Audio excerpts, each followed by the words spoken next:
Ассалаумағалейкум.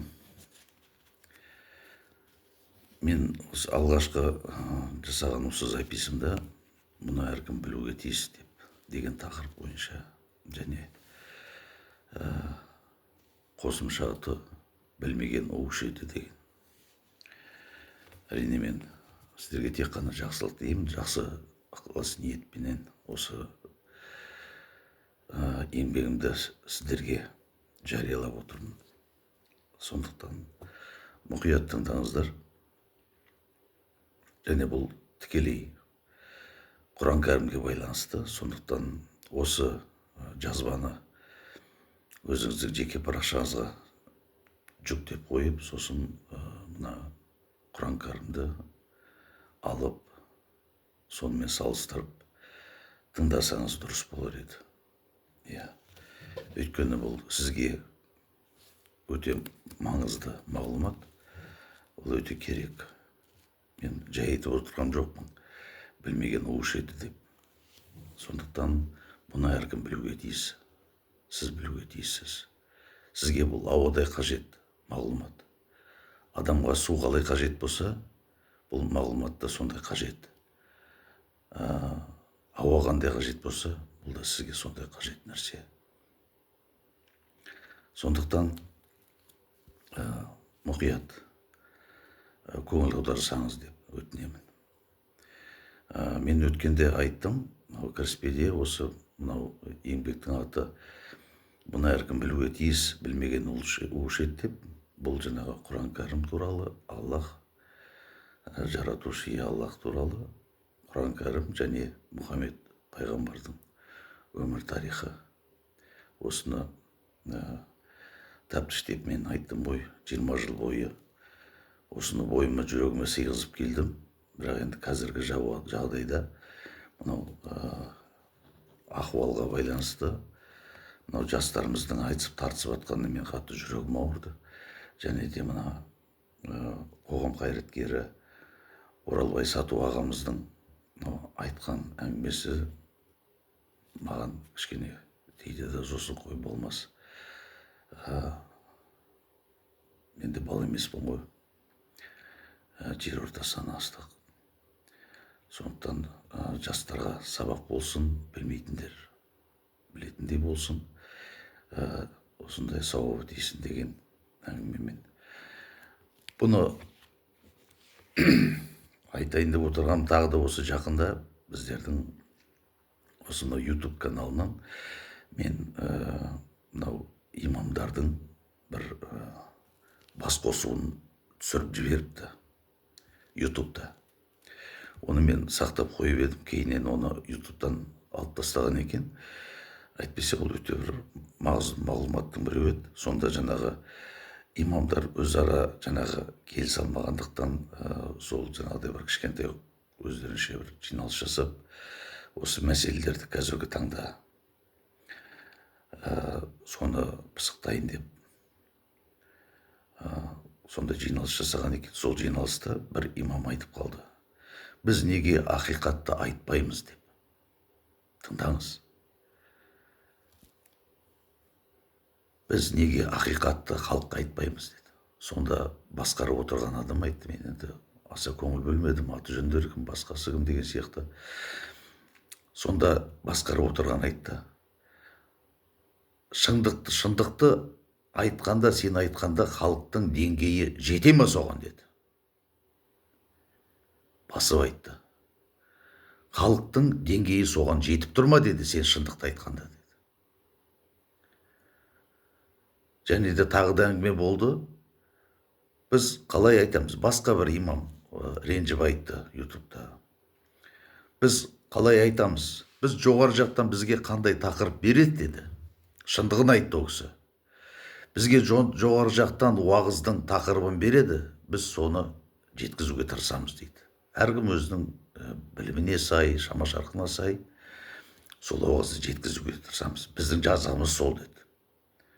Біз өз еркімізден біріне басқа әңгіме, басқа тақырып айта алмаймыз деді. Міне осындай жағдай да бар.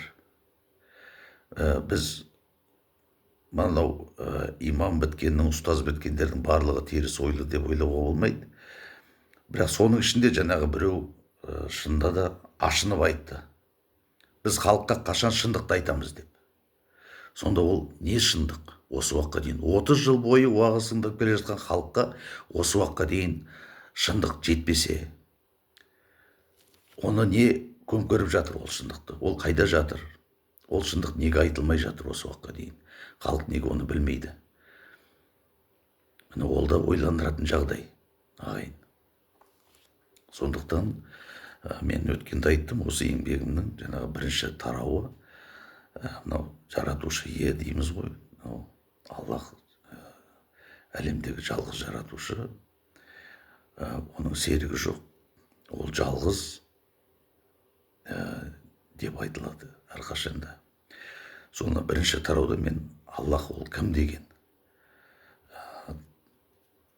сұрақпенен осы Құран кәрімнің өн бойында жазылған, бірақ қысқа түрде мен алдым. Оның барлық 114 сүрені ол көтере берсең, өн бойының барлығы Аллах туралы айтылған. Оның қасиеттері, оның кереметтіктері, оның барлық айтқан сөздері, оның барлығын айта берсе, ол өте көп уақыт алады. Сондықтан мен тағы да айтамын, әркімнің үйінде Құран кәрім бар.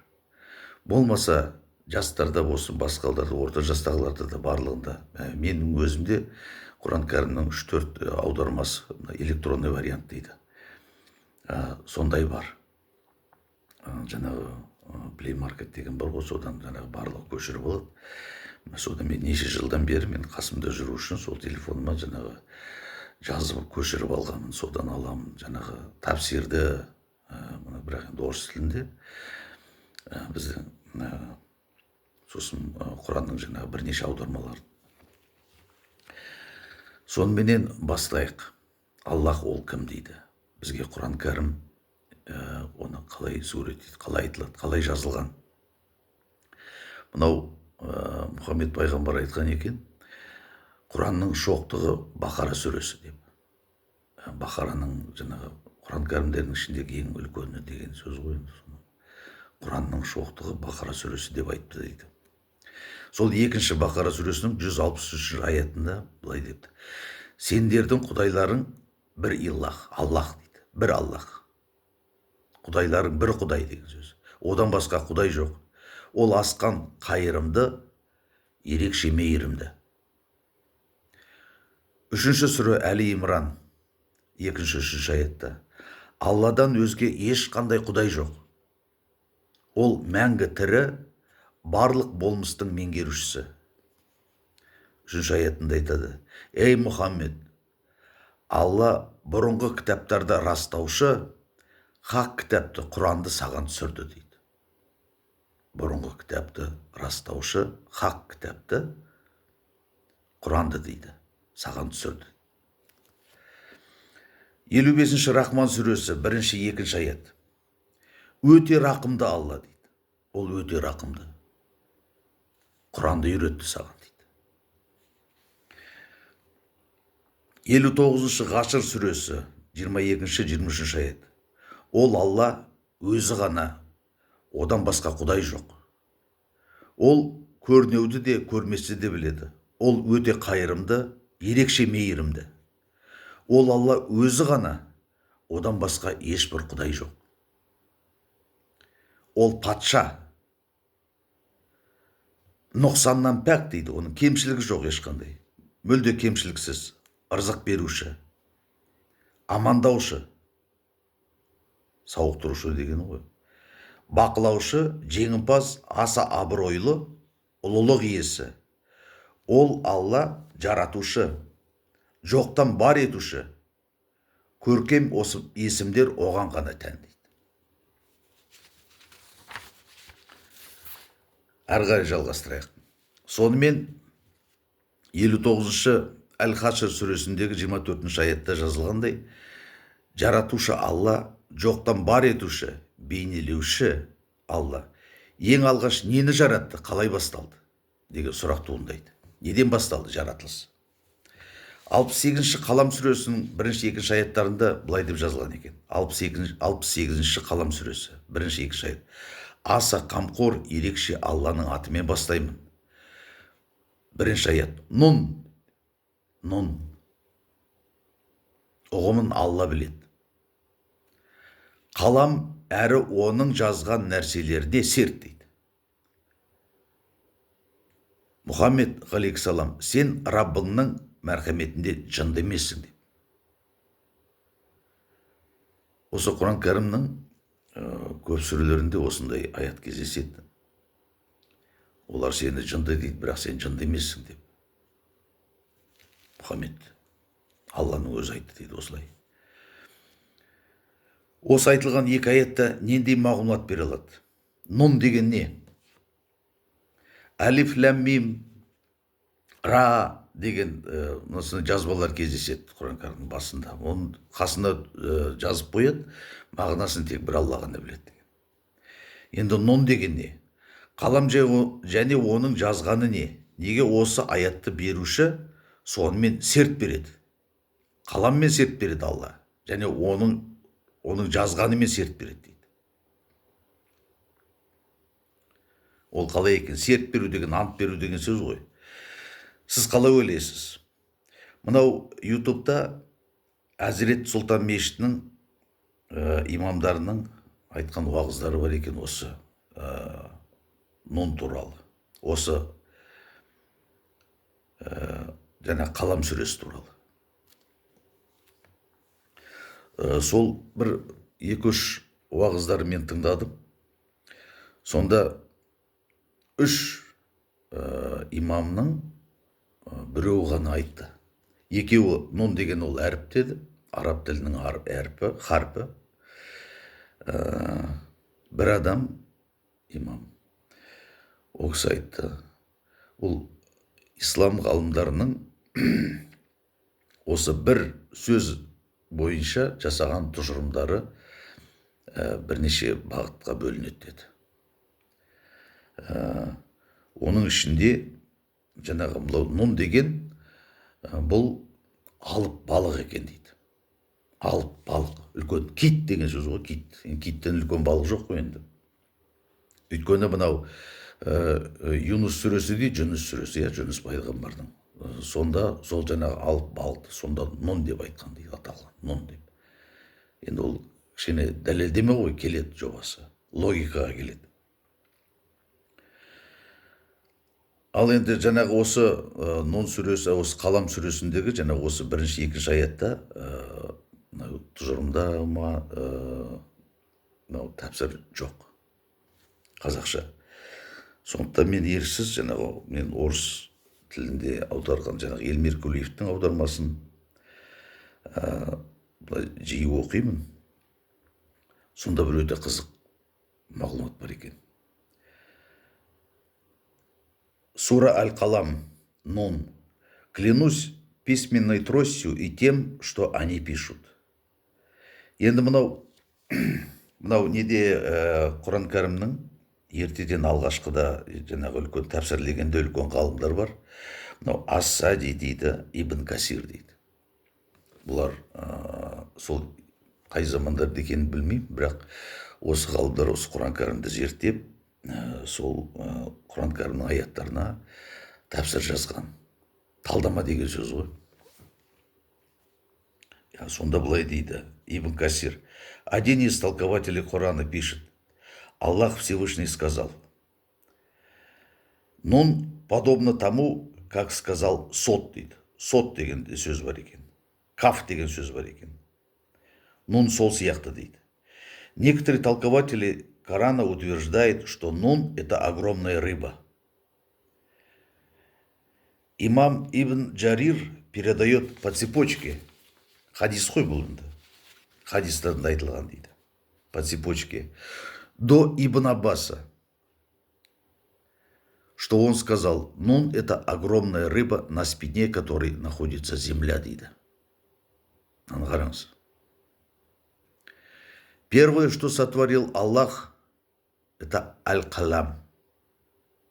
Бірінші, қаламды жаратты дейді. Перо или письменная трость дейді. И оно, перо, записало все, что будет происходить до самого дня воскресения, немесе до самого дня суда дейді.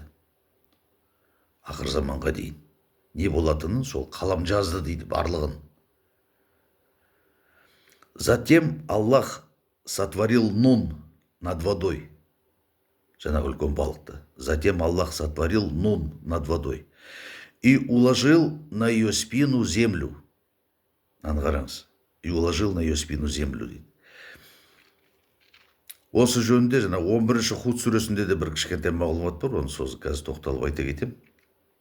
В результате сотрясения Нуна начала колебаться и земля дейді. Жаңағы кит арқасында жер тұрған. Сол шайқай деді жерді. Жерді шайқады. Сол кезде дейді Аллах жер түсіп кетпесін, жарылып кетпесін деп, жаңағы тауларды қазық қылып қақты дейді. В результате сотрясения Нуна начала колебаться и земля. Аллах остановил ее колебания посредством гор. С тех пор горы похваляются этим пред землей дейді. Таулар жерге қарап айтады дейді, мақтанады дейді. Менің арқамда тұрсыңдар деген дейді. Тағы да жазылады. Ибн Джарир передает от Ибн Аббаса, что посланник Аллаха сказал: первое, что сотворил Аллах, это письменная трость. И он приказал ей записать все. Сахих Табари дейді. 34-544. 34.544 хадис. Сахих Табари дейді. Ал мына 11-ші Худ сүресінің 7-ші аятында, жаңа айттым ғой, Он тот, кто создал небеса и землю за 6 дней. Аллахты айтып жатыр. Аллахты ол жаңағы 6 күнде жер мен көкті жаратты дейді. Когда его трон находился на воде. Когда его трон находился на воде. Бұл қосымша мағлұмат.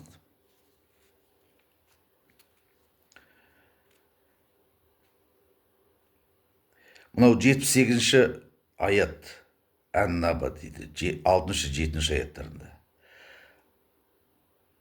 Разве мы не сделали землю ложем дейді. Біз жерді сендерге төсек қылып жаратпадық па? А горы колышками. А тауларды қазық қылмадық па дейді. Жерді жалпақ формада жаратқанын Аллах кітабында төмендегі сүре аяттарында растайды. Бұл енді мен ойдан шығарып отырғаным жоқ, бұл Құран кәрімдегі жазылған, жаңағы адамдар мүмкін көңіл бөлмейтін шығар, не нәрсе екенін. Бірақ осындай аяттар жазылған екен, соны білсін деп отырмын. 2-ші Бақара сүресі 22-ші аят. Ол сондай Алла сендерге жерді төсек, аспанды төбе етіп жаратты. 15-ші Хыжыр сүресі 15-19 аят. Расында біз көкте жұлдыздарды жаратып дейді. Қараушылар үшін аспанды безедік. Тыңдаңыз, расында біз көкте жұлдыздарды жаратып, қараушылар үшін аспанды безедік. Сондай-ақ ол көкті бүкіл қарғыс тиген шайтаннан қорғадық дейді. Дегенмен кім ұрланып тыңдаса, оны жарық ұшқын қуады. Тағы жерді жайдық та оған асқар таулар орналастырдық дейді. Сондай-ақ ол жерде әр нәрсені мәлім мөлшерде өсірдік. Аллах жалғыз дедік. Ол өзі айтты, мен жалғызбын деді. Енді мына Хыжыр сүресінен бастап мен осындай әңгіме басталып жатыр. Расында біз көкте жұлдыздарды жаратып, қараушылар үшін аспанды безедік дейді. Осындай жағдай. Одан кейін жерді жайдық дейді. Тауларды орналастырдық дейді. Жерді жайып, оның үстіне тауларды, асқар тауларды орналастырдық. Және әр нәрсені мәлім мөлшерде өсірдік. 20-ші Таха сүресі 53-ші аят. Ол сондай Алла сендер үшін жерді бесік қылып, онда сендерге жолдар ашқан және көктен жаңбыр жаудырған дейді. Енді міне екінші тұлға айтып жатыр. Ол сондай Алла дейді. Ол сондай Алла сендер үшін жерді бесік қылып, онда сендерге жолдар ашқан және көктен жаңбыр жаудырған дейді. Осы сияқты мынау 43-ші сүре 10-шы аят, 50-ші сүре 7-ші аят, 51-ші сүре 48-ші аят, 71-ші сүре 19-шы аят, 78-ші сүре 6-шы аят, 88, 20, 91, 6-шы аят. Осы аяттар осыны дәлелдейді. 51-ші сүреде 47-48 аят. Аспанды құдіретімізбен жасадық дейді. Міне тағы да жалғыз емес. Тағы қасында біреулер бар. Аспанды құдіретімізбен жасадық. Шын мәнінде күшіміз жетеді дейді. Сондай-ақ жерді төседік. Не деген жақсы төсеушіміз дейді. 71-19. Алла сендерге жерді төсеніш қылды. 78-ші сүре 67-ші аят. Жерді бір төсеніш қылмадық па? Тауларды қазық қылмадық па? Жаңа қазақша вариант, жаңа алдында орысша вариантын айтты. Енді жаратылыс мәселесіне көшейік. Мұнда да жаңа күрделі сұрақтар бар. Мұқият тыңдаңыздар. 50-ші Қаф сүресі 38-ші аят. Расында көктер мен жерді және екі арасындағы нәрселерді 6 күнде жараттық дейді. Көктер мен жерді және екі арасындағы нәрселерді 6 күнде жараттық. Шаршамадық дейді. Шаршамапты. 41-ші Фуссилат сүресі 9-11 аяттарда пайғамбарға айтып жатыр. Мұхаммед алейхиссалам оларға сендер жерді 2 күнде жаратқанға қарсы келесіңдер ме дейді. Оларға айт дейді. Сендер жерді 2 күнде жаратқанға қарсы келесіңдер ме? Аллахқа қарсы келесіңдер ме? Сондай-ақ оған теңеулер жасайсыңдар ма? Бұл бүкіл әлемнің Раббы жерге үстінен асқар таулар жаратты. Жерге үстінен асқар таулар жаратты да құт береке қойып, жер жүзіндегілердің ризықтарын 4 күнде шамалады. Ризықтарын 4 күнде шамалады. Бұл сұраушылар үшін тура жауап дейді. Ризықтарды толық аяқтай алмай қалса да 4 күнде шамалады. Сосын көкке жөнелді дейді. Қараңыз. Әуелі жерді жаратып алып, 2 күнде жерді жаратты. Одан кейін 4 күн жаңағы тауларды қойды жердің бетіне, сосын жаңағы ризықтандырды дейді. Ризықтарды берді. Сосын көкке жөнелді дейді. Ол бір түтін еді. Сонда оған әрі жерге екеуің де ерікті немесе еріксіз түрде келіңдер деді. Екеуі де бойы ұсынған түрде келдік деді. Оларды 7 көк етіп 2 күнде жасады. Сондай-ақ әр көктің міндетін өзіне білдірді. Жақын көкті жұлдыздармен әшекейледік. Әрі қорғау қалдық. Сосын тым үстем толық білуші Алланың тағдыры. Қараңыз. Жаңа 50-ші Қап сүресінде 6 күнде жараттық деді. Жер мен көкті. Енді мынау 41-ші Фуссилат сүресінің 9-11 аятында 2 күнде жерді жараттық дейді. Одан жаңағы асқар тауларды және барлық азықтармен қамтамасыз еткеш өсімдік атаулыменен 4 күн өтті дейді. 6 күн. Енді онан кейін көкке көңіл бөліп, оған 2 күнде жаңағы 7 қат қылып көкті жаратты дейді.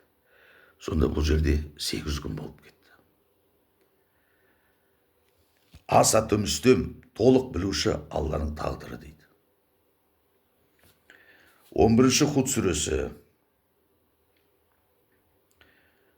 6-7 аятында ол Алла қайсыларың жақсы ғамал істейді деп сынау үшін көктер мен жерді 6 күнде жаратты дейді. Оның ғаршысы су үстінде еді, бағана айтқан 6 күнде жаратты деп, ол тағы да 11-ші Худ сүресі тағы қайталап жатыр, 6 күнде жаратты деп. Тағы бір қызық мәселе. 65-ші Талақ сүресі дейді 12-ші аятында. Ол сондай Алла 7 көкті жаратқан, 7 көкті жаратқан, және де жерді де солар сияқты жаратқан. Күмәнсіз Алланың әр нәрсеге күші толық жететіндігін білулерің үшін дейді. Ол сондай Алла 7 көкті жаратқан, және де жерді де солар сияқты жаратқан. Күмәнсіз Алланың әр нәрсеге күші толық жететіндігін білулерің үшін. 50-ші сүре 38-ші аят. Жаңағы шаршамадық деді ғой. Так. Ризықтарыңды 4 күнде шамаладым деді. Әмірлері жер мен көктің арасына түсіп тұрады дейді. Жаңағы 7 қат көк, сосын 7 жер деді ғой. Соның арасына жаңағы әмірлері түсіп тұрады дейді, бұйрықтар Алланың. Сондай-ақ Алланың білімі әр нәрсені ішіне алады. Ол барлығын біледі деген сөз, ол барлығын біліп тұрады. Енді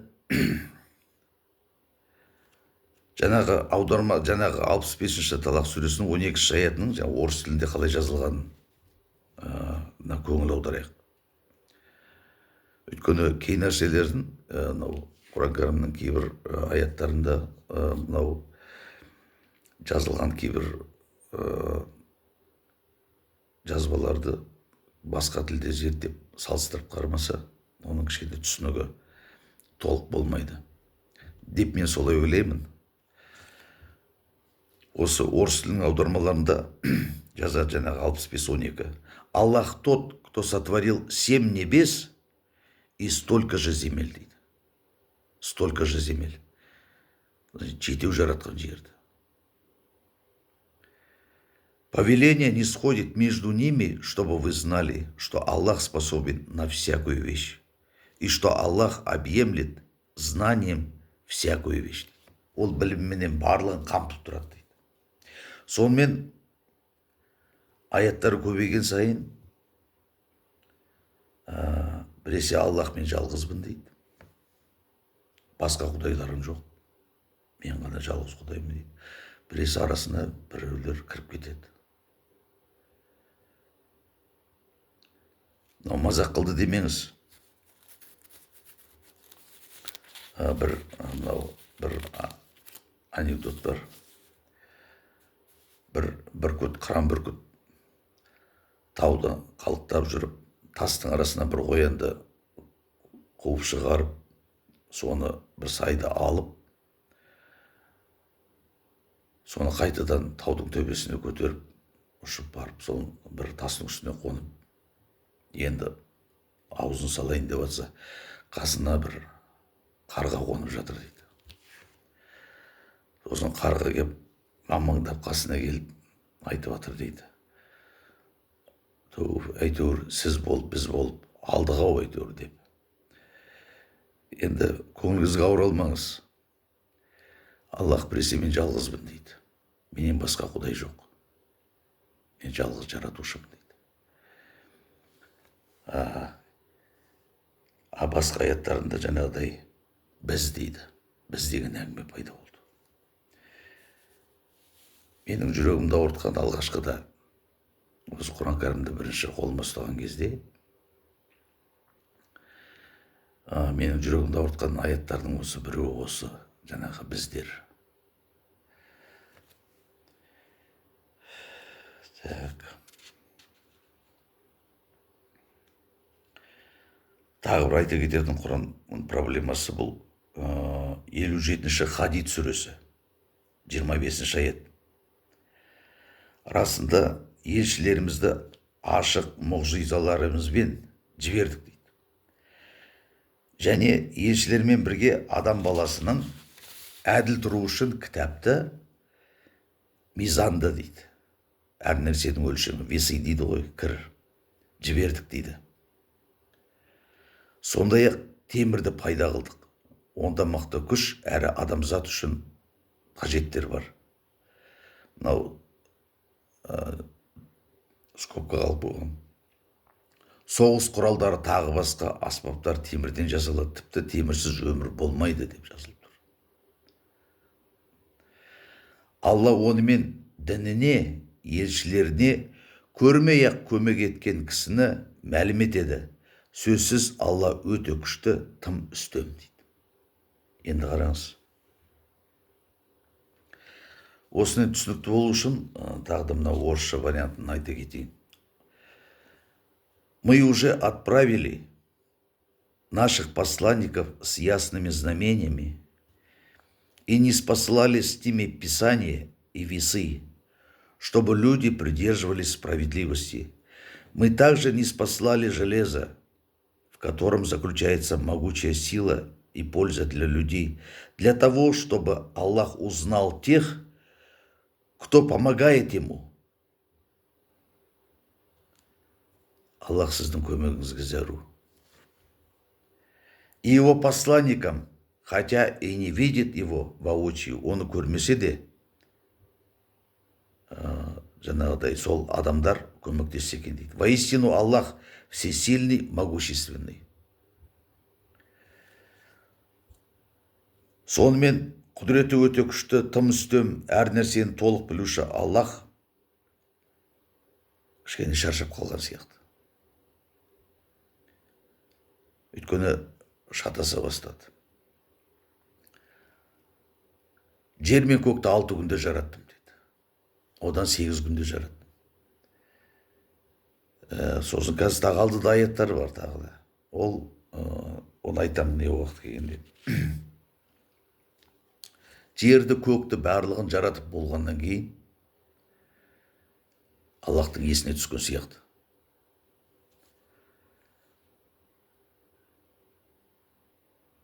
Кейін пайғамбарды жихадқа шақырғанда ол қалай соғысады деп ойлап есіне түсіп сол темірді жіберген. Ұқсайды. Ол менің тұжырымым. Барлығын жаратып болып ұмытып кеткен сияқты. Шаршағанның белгісі ма? Енді мынау жаңағы айттым ғой, жаңа толковательдер дейді, мынау тәпсірлеуші ғалымдар, Ас-Сади, жаңағы тағы басқа ғалымдар. Солардың жаңа осы 57 сүренің 25 аятына берген тәпсірін біреуін оқып берейін сіздерге. Толкование Ас-Сади дейді. Ас-Садидің баяғыда ертеде осы бүкіл СНГ бойынша орыс тілін аударған, жаңа Москвада шығарылған бірнеше томдық кітабы бар еді. Соның бәріне тыйым салып, сол жоқ болып кетті. Бірақ сол Ас-Садидің жаңа берген тәпсірлерін осы мына кімнің, Эльмир Кулиевтің аудармасында бар екен. Сонда былай дейді: Аллах отправил своих посланников с доводами и доказательствами, которые подтверждали правдивость всего, что они проповедовали. Он также не спаслал с ними Писание. Оларға кітап берді дейді.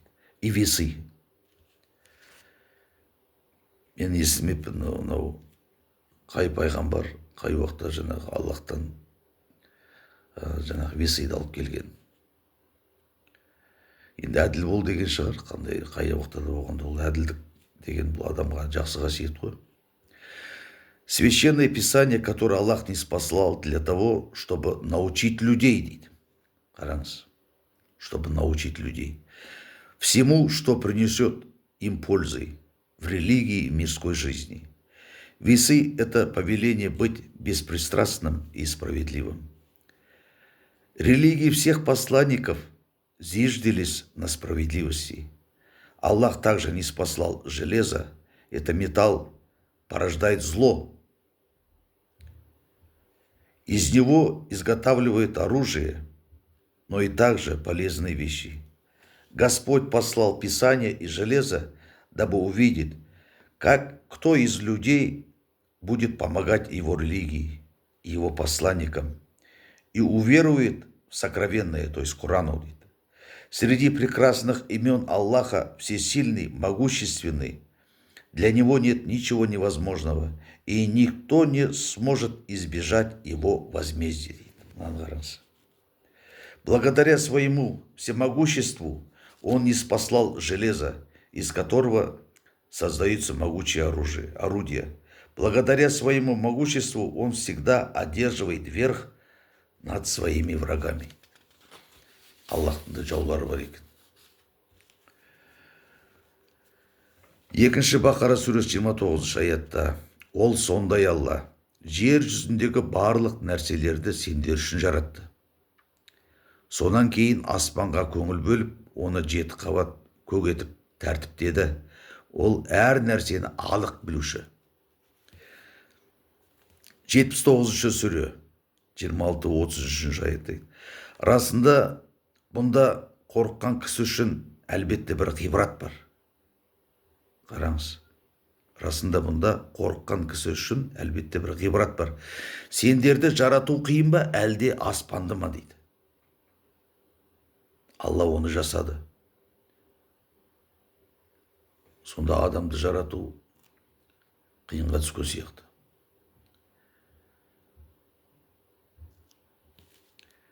Алла оны жасады. Оның биіктігін көтеріп, оны теңгерді. Оның түнін қараңғылатып, күндізін жарыққа шығарды. Сосын жерді төседі. Одан су және жайылыс майданға келтірді. Оған тау орналастырылды. Қараңыз, сендер және малдарың пайдалану үшін дейді. Сонымен жаратушы ие Аллах бірінші жерді жаратты ма, әлде көкті жаратты ма? Ол неше күнде жаратты?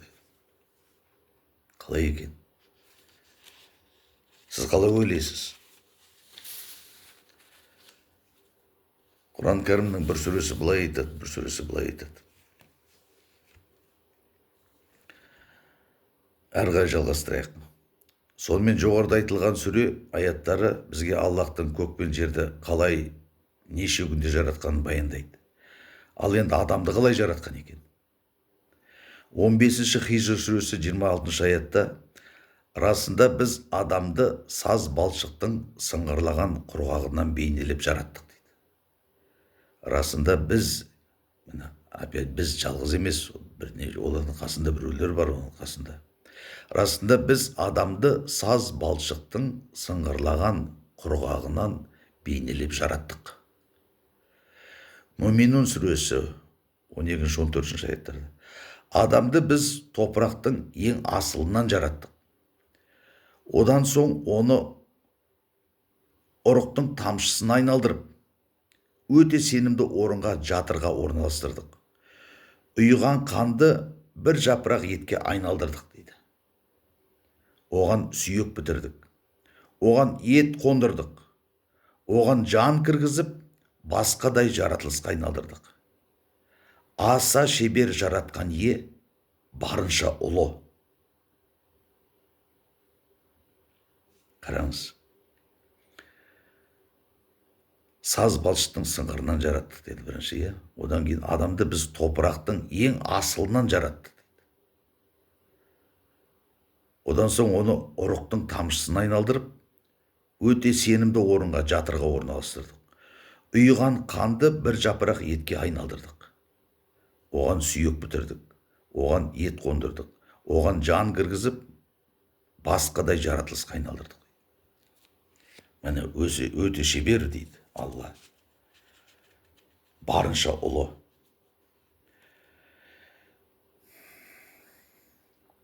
46-шы Тин сүресі дейді, 4-ші аят. Шын мәнінде біз адамды ең көркем бейнеде жараттық дейді. Әдемі қылып. 16-шы Нақыл сүресі 4-ші аят. Адам баласын бір тамшы судан жаратты. Сонда да ол жанжалшыл дейді. Көңілі толмайды дейді. Сонда да. Адам баласын бір тамшы судан жаратты. Екінші лицо айтып отырмын. Адам баласын бір тамшы судан жаратты. Сонда да ол жанжалшыл, сонда да көңілі толмайды. Тағы малдарды жаратты. Малдар да сендерді жылтатын және басқа пайдалы заттар бар. Әрі оларды жейсіңдер. Әлақ сүресі 96-шы 2-ші аят. Ол адам баласын ұйыған қаннан жаратқан.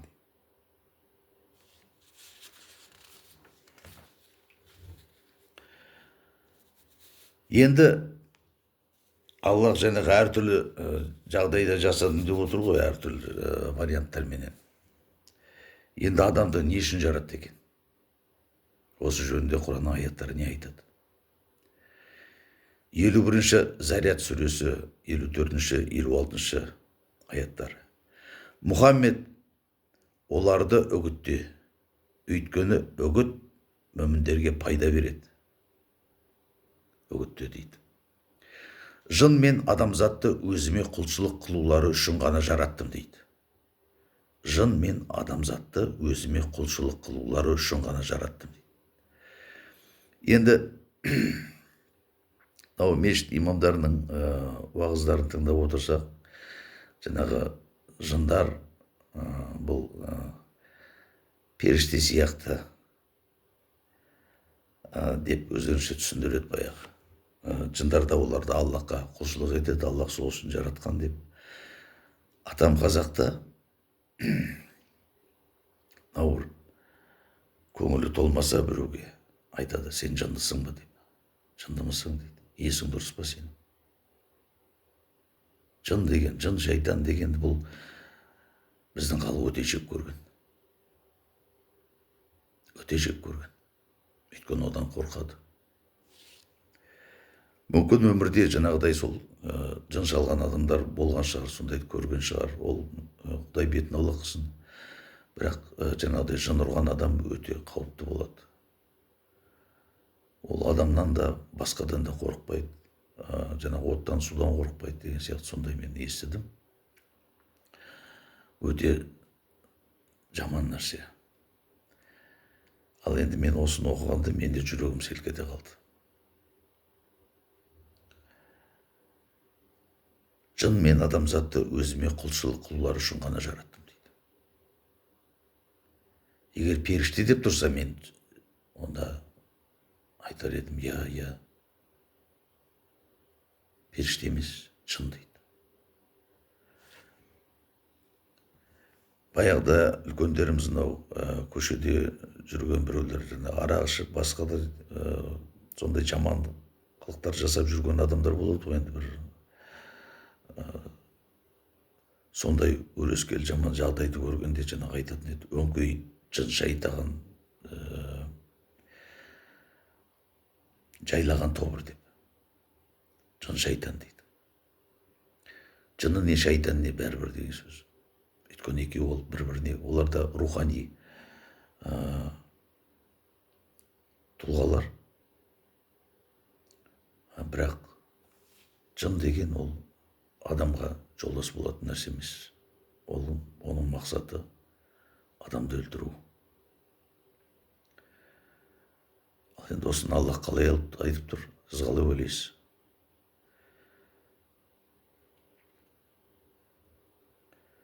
Біздің халқымыз өте жек көрген жанды.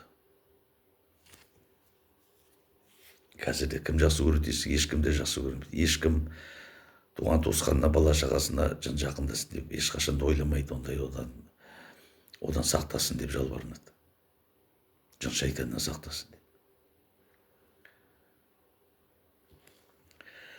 Мұхаммедтің заманында мынау бедуиндер дейді, жаңағы сол төңірегінде тұрған адамдар, жаңағы Мұхаммед осы өзінің алғаш алған аяндарменен және өзінің туыстарына, сол Меккенің маңындағы адамдарға, айтқан кезде олар айтқан екен, сен жындысың деп. Жалғыз қазақ емес, сол жердегі, сол кездегі бедуиндер де, сол төңіректегі адамдар 7-ші ғасырда, 6-шы ғасырда олар да айтқан екен, сен жындысың деп.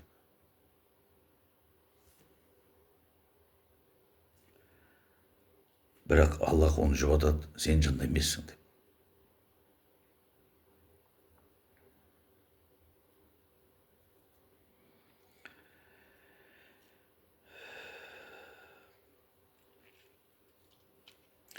Мынау Каф сүресінде дейді, 50-ші аят, Каф сүресі шайтан туралы айтып жатыр. Шайтанды Аллах айтып жатыр. Жыннан болған ол Раббыңның әмірінен бас тартты дейді. Жыннан болған. Жынның ішінен шыққан деген сөз шайтан.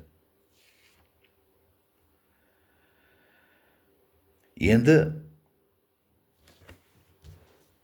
мен бір туысқаныммен айтып осы ренжістім. Мына 72-ші жын сүресін оқығанда.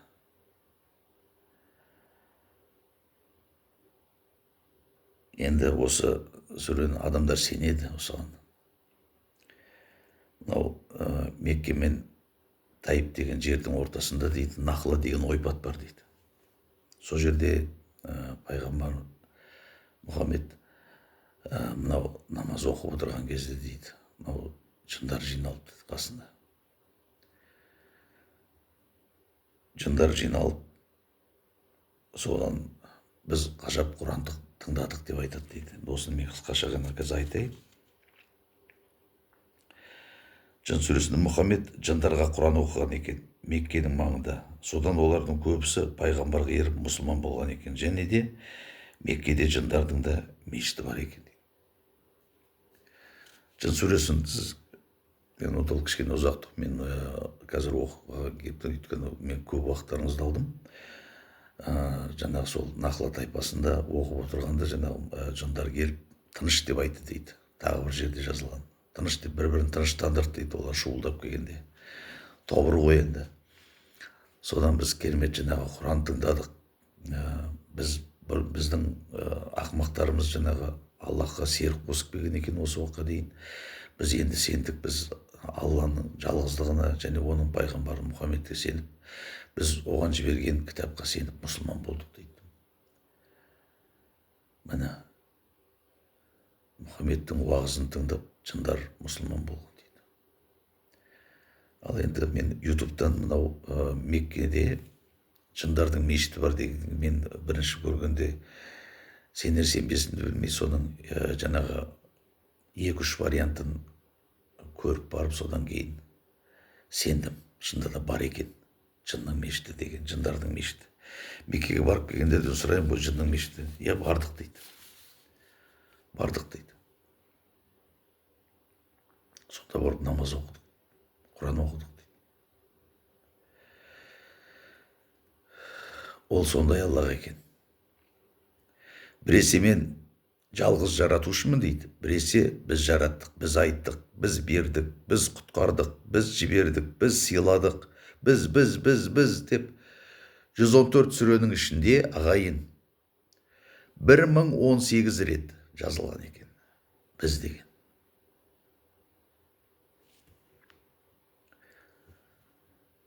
Мен имамдарға сұрақ қойдым. Осы біз дегендер кім? Аллах жалғыз дейміз.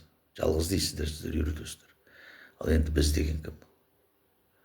Ол біз деген, ол Аллахтың құдіреті. Аллах оны жалғыз деп айтады, бірақ жаңағы ол Аллахтың бір құдіреті дейді, Аллахтың бір кереметі деп түсіну керек, соны солай қабылдау керек дейді. Неге көпшілік түрде айтылады? Ол солай жазылған Құран кәрімде. Біз сосын солай айтамыз. Ол солай жазылған нәрсені біз солай жеткізуіміз керек. Міне осындай екен Аллах. Біресе мен жараттым, мен жалғызбын дейді. Құдайларың жалғыз, оған серік қоспаңдар дейді. Исламда ең ауыр күнә дейді, Алланың алдындағы ең ауыр күнә бұл Аллахқа шерік қосу. Оны кешірмейді Аллах ешқашанда дейді. Басқа күнәларың барлығын кешіреді дейді.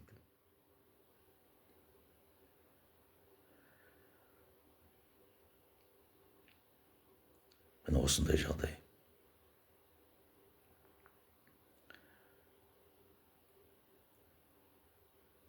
Аллах айтады, біресе жерді жараттым дейді бірінші, біресе көкті жараттым дейді. Біресе әуелі көкті жараттым дейді. Біресе 6 күнде жараттым дейді, біресе 8 күнде жараттым дейді. Бір хадис бар.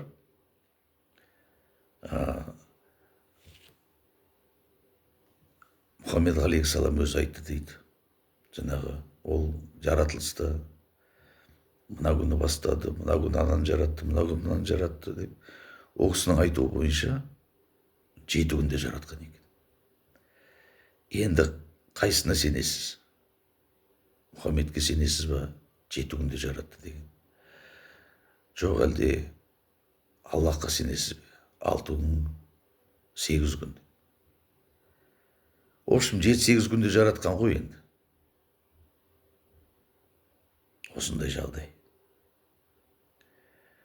Ал енді адамды біресе судан жараттым дейді. Біресе топырақтан жараттым. Біресе ұйыған қаннан жараттық дейді. Біресе саздан жараттық дейді.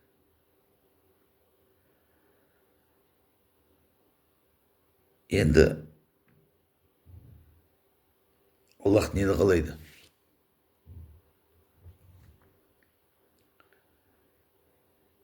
Адам мен жынды өзіме құлшылық қылулар үшін жараттым.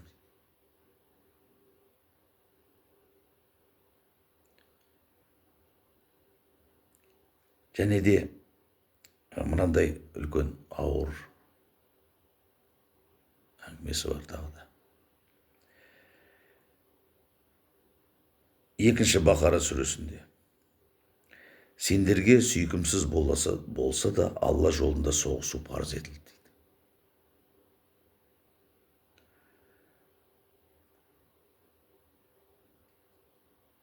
244-ші аят. Алла жолында соғысыңдар, Алла бәрін біледі дейді. 47-ші Мұхаммед сүресі 4-ші аят. Аллах сендерді сынау үшін сендерге соғысуға бұйрық берді дейді. Тәубе сүресі деген Тәубе сүресінің өн бойы. Бұл джихадтың лозунгысы.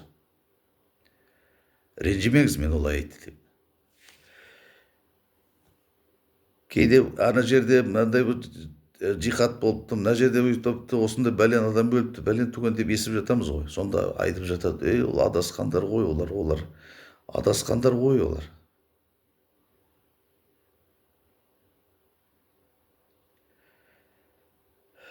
Тоғызыншы сүре Тәуба сүресінің 29-шы аятында дейді. Кәпірлермен дейді,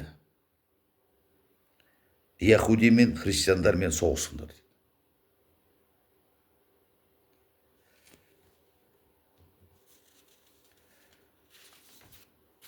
Мынау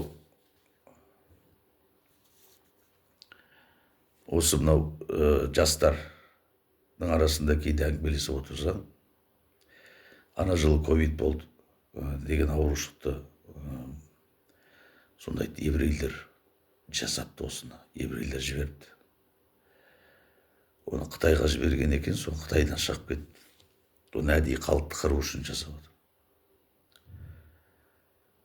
Ал енді еврей деген кім? Ол жөнінде алдыда айтамын. Құдай мүмкіндік берсе сіздерге. Еврей деген мынау Ыбырайдың 6-шы атасы Ебер деген адам болған, Нұқтан тараған. Сол Еберден тараған Ыбырайымды еврей деп айтқан екен. Ебердің тұқымы деген ұрпағы деген сөз. Сол еврейлердің, жаңағы еврейдің бір ұрпағы, біреуі Мұхаммедтің өзі. Исмайыл еврей. біреуі жаңағы яхуди.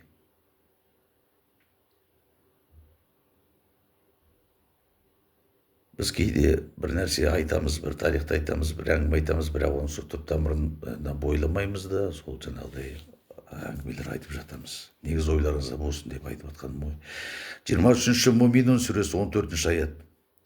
Ұлы Алла жаратушылардың ең шебері дейді. Қараңыз. Ұлы Алла жаратушылардың ең шебер жаратушы. Немесе жоқ. Жалғыз жаратушы, ең шебер жаратушы деп айтсақ, енді жаратушылардың тағы да біреулер бар ғой. Жаңағы жағаласып жүрген қарғалар. Әли Ғимран сүресі 150-ші аят. Олай емес, сендердің иелерің Алла, ол ең жақсы медеткер, яғни ең жақсы көмекші дейді. Әнфасл сүресі 30-ші аят. Алла айла істеуге ең шебер дейді. Айла істеуге ең шебер Алла. Орысша переводын айтайын сіздерге. Ведь Аллах наилучший из хитрецов. Наилучший из хитрецов. Әли Ғимран сүресі 54-ші аят. Алла амал істеушілердің ең шебері дейді. Амал істеушілердің. Орысша аудармасы. А ведь Аллах наилучший из хитрецов. Наилучший. Значит, кто-то есть рядом наихудший. Или второй там. Аллах первый. И там, видимо, на второй есть еще кто-то. Или третий там. Аса рақымды, ерекше мейірімді, кешірімді, қайырымды Аллахтың табиғаты, мақсаты және арманы осындай. Сізге осындай Аллах ұнай ма? Қалай түсіне аласыз? Сосын жүрегіңізге сыйғыза аласыз осы материалды. Мен 1 сағат уақытыңызды алдым. Тыңдаған адамға мыңда бір рахмет.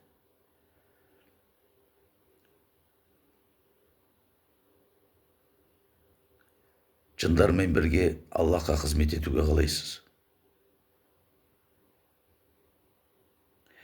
Енді бұл Аллах туралы, өйткені мынау алдыда тағы да осы Құран кәрімді зерттеу жұмыстарымда жаңағы өте тағы да бай материалдар бар.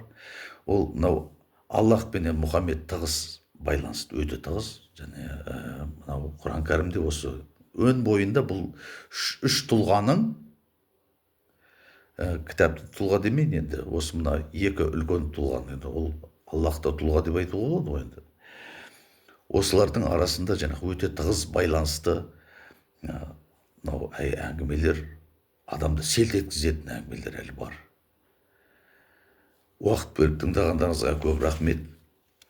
Мен енді екінші бөлім бүгін міне осында Аллах туралы біраз әңгіме айттым.